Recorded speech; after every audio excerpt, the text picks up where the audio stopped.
আমাদের বাংলাদেশ জামাত ইসলামীর কেন্দ্র ঘোষিত গণসংযোগ পক্ষ চলছে, যেটা 11 এপ্রিল থেকে শুরু হয়েছে। আজকে 25 এপ্রিল, আজকে এটা সমাপ্ত হবে। আমরা বাংলাদেশের সকল প্রান্তে সকল মানুষের কাছে ধর্ম, বর্ণ, শ্রেণী, পেশা নির্বিশেষে সকলের কাছে বাংলাদেশ জামাত ইসলামী দাওয়াত পৌঁছে দিচ্ছি।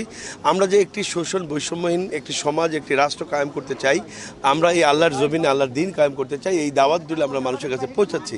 আমাদের এই গণসংযোগ পক্ষ উপলক্ষে আপনারা নিশ্চয়ই খেয়াল করেছেন, আমাদের এই পিরোজপুর জেলাতে ইতিমধ্যে শতাধিক বিধর্মী তারা জামাত ইসলামীর সহযোগী সদস্য ফর্ম পূরণ করেছে।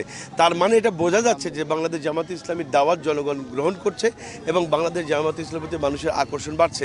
স্যান্ডেলিনা সো, রূপচর্চায় আভিজাত্য। মানুষ গত 53 বছর বিভিন্ন দলের শাসন দেখেছে। এখন বাংলাদেশের মানুষ জামাত ইসলামীর খেদমত দেখতে চায়।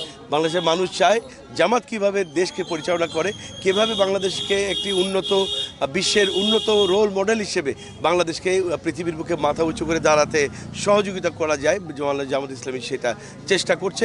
আমরা সেই কথাগুলি মানুষের কাছে নিয়ে আসছি এবং আলহামদুলিল্লাহ আমাদের এই গণসংযোগ পক্ষে মানুষের অভাবনীয় সাড়া আমরা খেয়াল করছি।